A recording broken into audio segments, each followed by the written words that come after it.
Scarlet and Violet is coming out in less than a month, and you know what? I think it's finally a Pokemon game worth talking about, and I'm gonna tell you why. I was a huge fan of Pokemon back in the day. I grew up with Pokemon Blue on the Game Boy when I was a little random, and slowly found myself playing all the Pokemon games I could, with Black and White being my personal favorite generation. But over the years, I kinda started to lose interest in Pokemon, especially with the release of Sword and Shield. I thought the game's story was boring, the battles seemed repetitive and stale, and I was just tired of the franchise and how predictable it had become. Then Pokemon Legends Arceus came out, and, well, it changed everything. It was more open world, you could catch Pokemon in and out of the wild, craft items, so many changes happened, and I was super happy to see them put into the Pokemon series. Arceus, however, is technically not one of the main games. So these changes, while new and for the better, were not yet put into a main series game.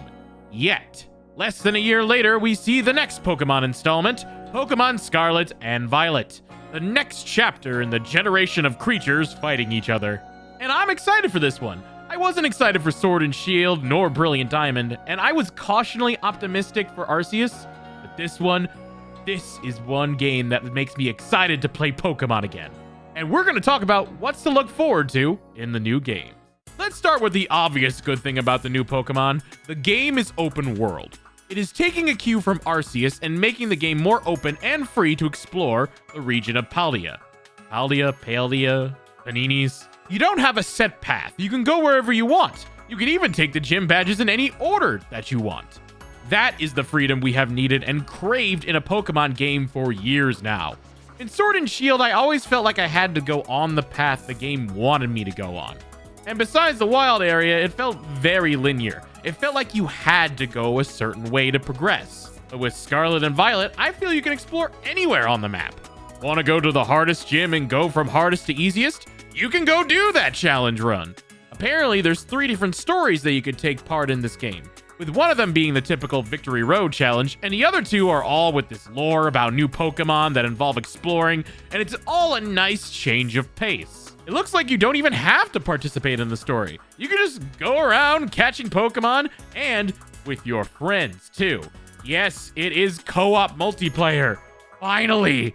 Exploring the world of Pokemon with pals is now possible, although we don't know a lot of the details yet. It's taking the open world of Arceus and putting it in a mainline game. I had so much fun catching Pokemon in Arceus, and if they take even a fraction of that in Scarlet and Violet, it's gonna be really fun. But Pokemon wouldn't be Pokemon without, well, Pokemon. Let's talk about the new ones. We've had a lot of new Pokemon and Pokemon evolutions announced. Some of them include the adorable Fido, who's so cute I just want to eat them up. Lechonk, who is derpily adorable, that I have to add him on my team. There's Pawmi, the Pikachu of this generation. I mean, it's literally an orange Pikachu. It's a Titan, the Ice Whale Pokemon with legs. Cloth, the derpy crab Pokemon that I would add to my team for the memes. Him and Lechonk would be best buds. And my favorite is Poison Toxic Pokemon Graffititi. He just looks really cool, and he'll end up on my team for sure. What an amazing trio. While we will see a decent return of old Pokemon as well, it's really nice to see new Pokemon added to the Pokedex. I always get excited to see the crazy, weird animals that they come up with, and I always want to use new animals on my team for each game. Really excited about it. They also announced alternate forms and evolutions. For example, they announced a Wooper alternate where he looks like he's coated in chocolate, and I want to eat him. I know it's apparently poison, so I'd die if I did eat him, but I don't care. I still want to eat him. Nom. And then there's Farigiraf, the evolution of Girafarig. And it's cool to see a Pokemon that wasn't too popular finally get an evolution that looks like it's getting eaten by a chain chomp. That's cool.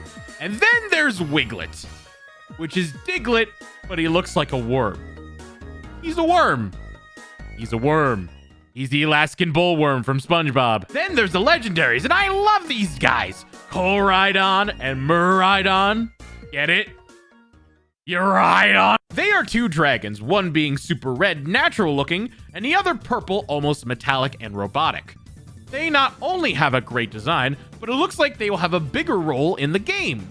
Most of the legendaries in Pokemon are just in the story or don't appear until the very end until you catch them. These guys, it looks like you get them pretty early on. They are your vehicles, transforming into bikes, motorboats, and flying machines, and you can use them to travel around the world faster. I'm sure they will have a big part in the story, of course, but it's just such a great way to use them mechanically in the game, and I'm happy Pokemon is giving them a purpose in the game itself, other than just adding them to the front cover of the box. And of course, you can't talk about Pokemon without the starters. They are the big wigs, the talk of the town, the ones you spend days, weeks, maybe even months deciding who you're gonna add to your playthrough. Or maybe that's just me. All of them are so memorable with their design and really adorable. Waikoko is a fire crocodile with his cute derpy smile. Sprigatito is a grass cat the internet has obsessed over. And Quaxley reminds me a bit too much of Donald Duck, but that's okay, I'm a Disney fan. We still only know the basics for these guys, their looks and their types. There's so much to speculate about, especially what their future evolutions will look like and how they will play in the game. While we all have our favorites, each starter is an amazing choice for any Pokemon player. It's going to be really hard to pick one, and I love that. I love that I probably won't be able to decide until the day I play the game. They're all just so unique and fun, and I love how it won't be a crystal clear decision on what your choice will be. Speaking of crystals, Pokemon seems to have a gimmick in each game. X and Y had Mega Evolution, Sword and Shield had Dynamaxing, and Scarlet and Violet has Terastallizing? I'm gonna butcher that pronunciation. Terastallizing, I am probably not saying that right, is when your Pokemon turns into these shiny crystal-like gems. We are the Crystal Gem. While the Pokemon does look like a shining star, the interesting thing about it is that in this form, a Pokemon can become a different type. This is huge in the Pokemon world.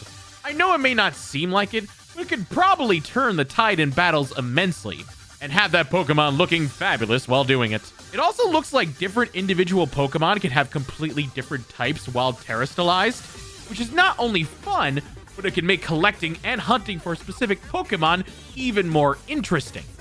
Now shiny hunting can turn into shiny hunting with a specific terastallized type challenge. It'll probably take even more hours. There's a lot more stuff to talk about too, and while we mentioned the big things here, there's a lot of little things that make the game a bit more fun and just a lot more fun to enjoy. Anyone in the mood for sandwiches? Did you know auto battles are in the game? Pokemon can fight while you go off and look for items, all while they build up experience points. That's awesome! Did you know you can have picnics with your Pokemon, making them sandwiches and cleaning them, and it's so cute!